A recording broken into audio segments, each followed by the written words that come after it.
Brother-in-law's fiancé claims my family never RSVP'd, but I'm the only one without a seat. This is a throwaway, because I'm not quite ready for all of my husband's family to get involved. I think. I'm still reeling and trying to process this, so bear with me. My brother-in-law is getting married soon. My husband is the best man, and our 4-year-old is the ring bearer. I'm a part-time party planner, so I've been helping plan a small luncheon for the bridal party, immediate family, and a few vendors on the wedding day. So I'm not exactly a fringe guest here. The RSVP deadline was a few weeks ago. I filled out the online form and submitted it the same day the invitation came in the mail, with my husband sitting right next to me.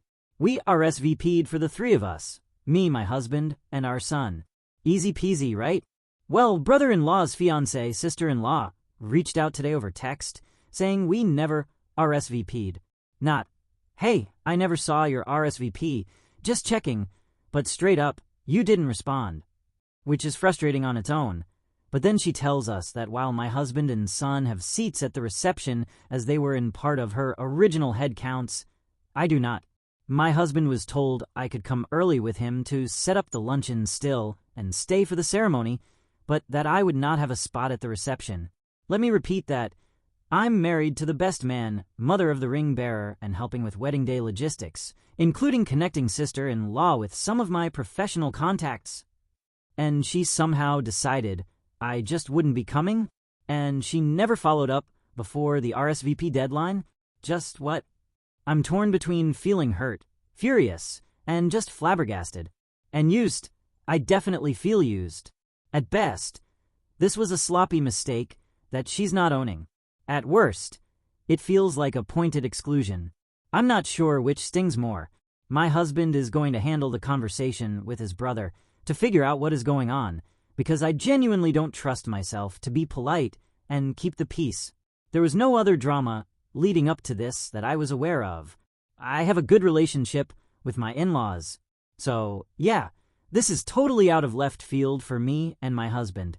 I would love to hear thoughts, especially from people who've gone through something similar.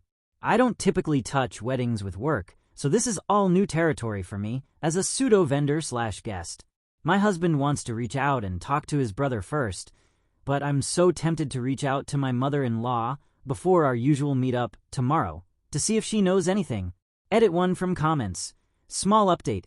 Husband and brother-in-law are talking now. Brother-in-law was not working today, last night, and was helping father-in-law with something this evening. When I called mother-in-law, she had brother-in-law call husband right away. From what mother-in-law and I can hear, we're snoopy. My husband was muted on brother-in-law's phone, and my contact was deleted. Brother-in-law can't log into the wedding website, so he can't check to see if our RSVP was there.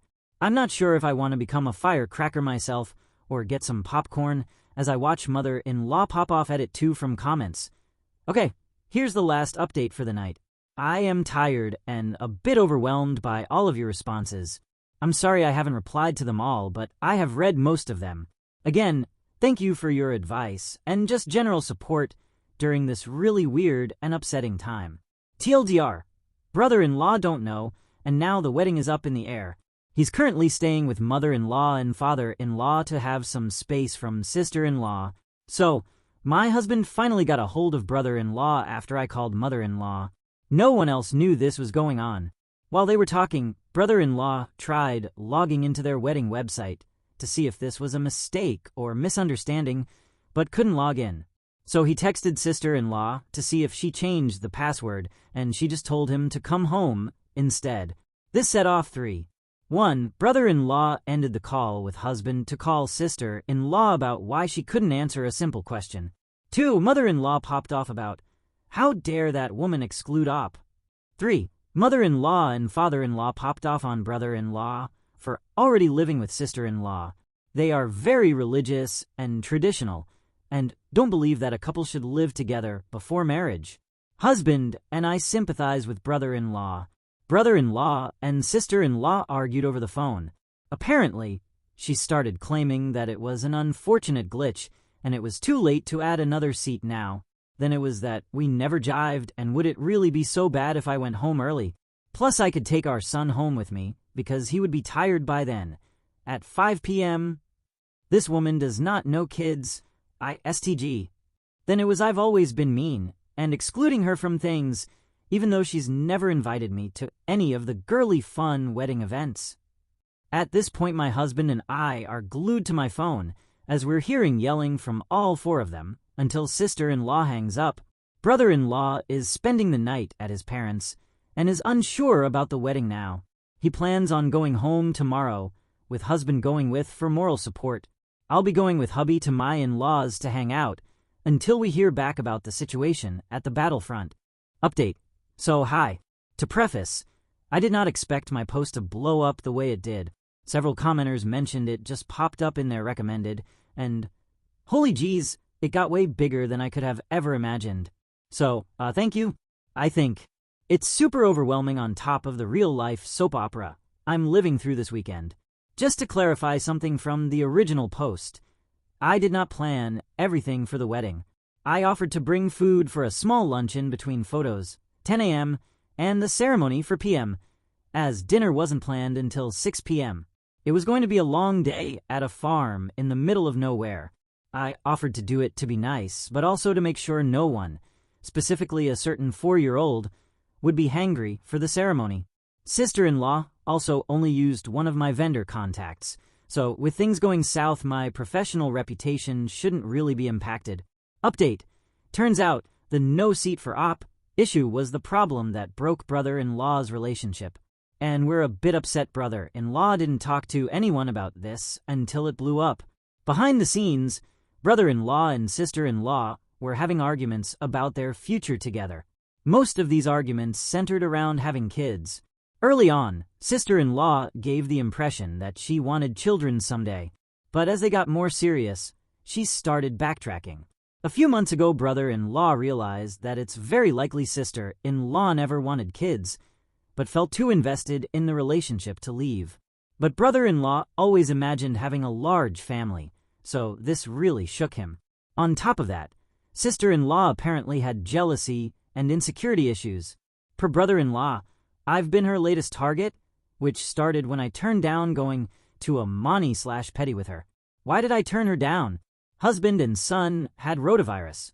Apparently, I was icing her out by not wanting to spread gastrointestinal doom. Can anyone please explain this logic to us? Lastly, sister-in-law was apparently already floating the idea of disinviting our son from the reception because he would have been the only small child there. Brother-in-law shut that down immediately, and mother-in-law/father-in-law kept that knowledge from us to spare our feelings. Ergo, our lost RSVP was not a software glitch, nor was it an oversight, but a rather stupidly calculated move. Sister-in-law was apparently hoping one of two things would happen. Either I would make a scene about being disinvited and be seen as the problem, or we would quietly accept our fate, and she would not have to deal with two undesirables at her reception. With all of this in mind, I can't figure out why she would have messaged my husband instead of me. Was she trying to cause more family drama? Again, the logic is not logic, King.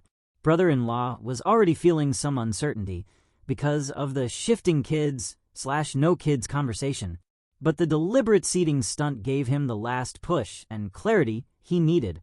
Brother-in-law told my husband it was a level of manipulation and cruelty that he could not overlook, so he ended things and asked for the ring back. No wedding, no reception, just a super messy, emotionally heavy, and expensive breakup. And I feel so bad for brother-in-law.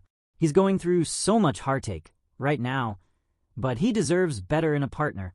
Hopefully sister-in-law can find a family dynamic that doesn't feel like a never-ending battlefield. That's all for now. I'm still tired.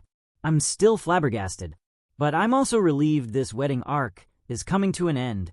Story 2. I 30M found my partner, 30F, on Hinge. As the title says, we were walking and she was showing me something on her phone, and in the most recent apps I saw Hinge. I asked her about it, and she said she's been using it to scroll through, like social media. She showed me the most recent messages, and there was nothing there.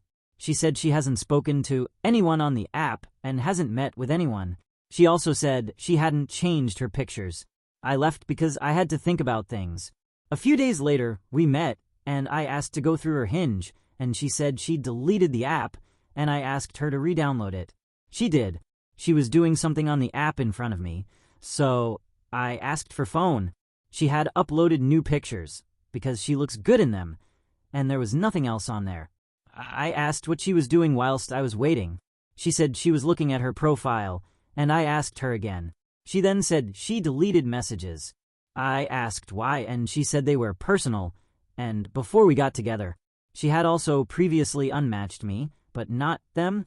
From all this, she's annoyed at me for being cold about the way I went about things and the fact I breached her trust by going through her Hinge. I was ready to end things, but we had a holiday booked a few days later, so we went.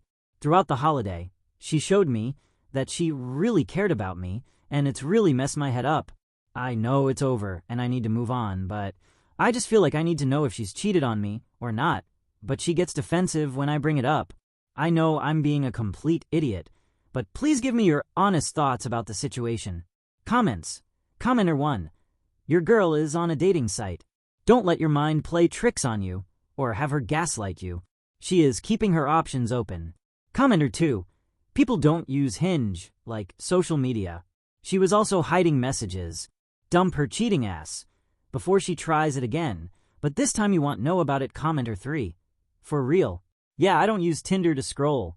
What the frick? At least make the lie believable. Commenter 4.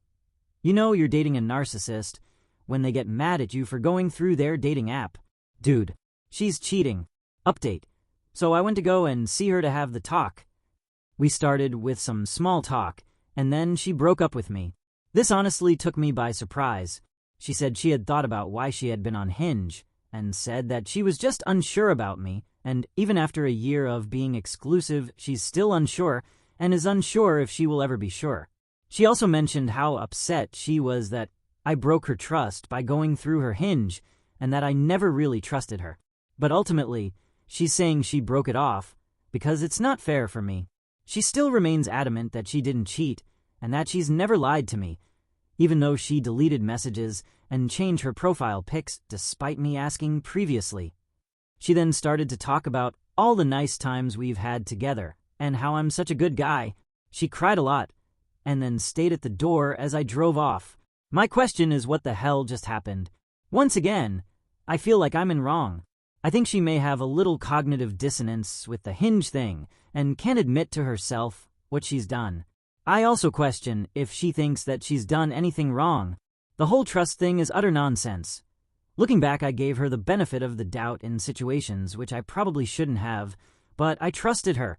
I know you guys were right, and this needed to be over, but it sucks that she broke up with me. Obviously, I'm very upset and miss her, but I think I miss the idea of her more than the real person. I understand it may take time, but I'll get over this and be even stronger at the other side, but it just really sucks at the min. So any advice to help me get over this would be appreciated. I've got a lot to process/think about, but if you guys want another post about relationship, just let me know. I'm finding it pretty cathartic writing it down. FYI, the holiday mentioned in my previous post was for a marathon, hence why I felt like I had to go even though it really confused things for me. Comments. Commenter 1. She just beat you to the punch. Commenter 2. Op dodged a bullet, I think. Commenter 3. LMAO, you didn't break her trust by going through her Hinge. She should never have been on there to begin with. She broke your trust. Run from that walking red flag. Commenter 4. She'll marry someone else. Divorce within a few years. Then start looking for Opie again, with a sad tale of woe about how she's finally realized what she lost. Throughout, to be precise, and how he's the only good guy she ever knew. When she comes back, he should tell her to EFF off. He doesn't date cheating trash, then ignore her. Commenter 5. So she's on Hinge while you were exclusive. Yet apparently you are the one who broke trust by shining a light on that? That's world championship level gaslighting right there. The audacity is impressive. She only broke up with you to get in first, to keep her fragile narcissistic ego intact.